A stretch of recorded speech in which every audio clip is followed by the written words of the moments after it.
احنا سالفه الحشد سالفتها طلابتهم وطلابتنا قضيه الفروقات.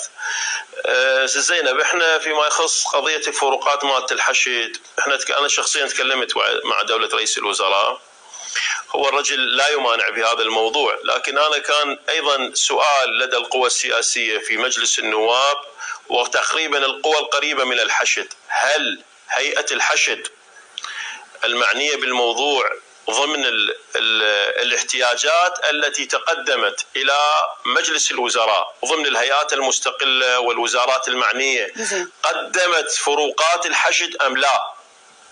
أنا شخصيا أميل لهذا السؤال. إذا ضمننا صاحب الجانب الإداري من قبل، لا مو مرهون بهيئة الحشد. أنا سؤالي هنا كان والتساؤلات اللي وردت إنه هل هيئة الحشد قدمت استفسار وإيضاح إلى الحكومة بتضمين فقرات الفروقات الخاصة بهيئة الحشد بمقاتلين الحشد أم لا؟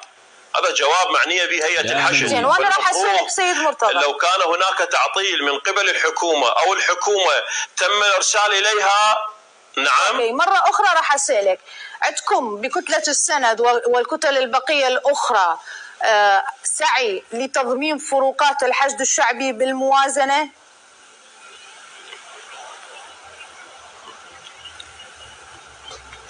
ست زينب، خليني بس أوضح النقطة الأولى حتى نرجع لقضية السند وتضمينها بالفروقات بالموازنة أم لا. لذلك إنه السؤال هل هيئة الحشد قامت بالواجب المعني بقضية فروقاتهم المقاتلين وشبابنا ومجاهدينا أم لا؟ هذا السؤال نحتاج إلى إيضاح. لذلك حتى قبل ما نقول الحكومة قصرت اتجاه الحشد يجب أن نعرف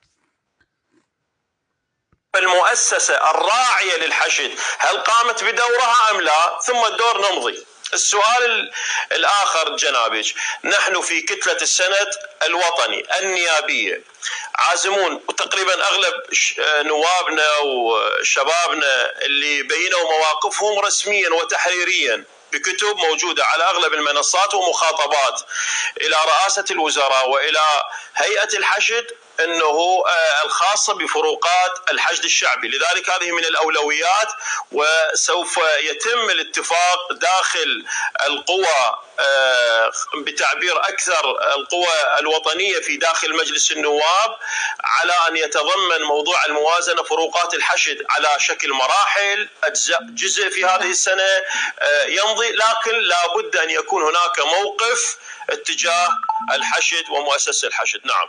تعتقد اكو كتل بداخل مجلس النواب سيد مرتضى ممكن تكون رافضة لتضمين هذه الفروقات او معترضة؟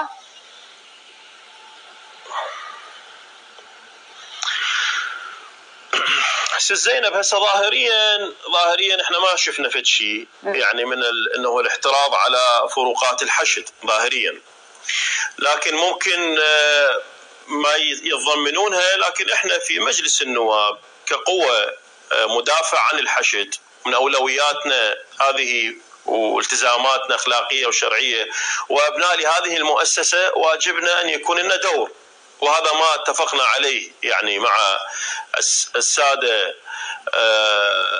رؤساء الكتل النيابية في مجلس النواب، سواء كانت الإطارية وخارج الإطارية، وأنا واحد من الناس اللي تكلمت معهم كثيرا، وإن شاء الله عن قريب يكون لنا مؤتمر صحفي في هذا الموضوع، لكن بعد أن يكون هناك مداولة مع دولة رئيس الوزراء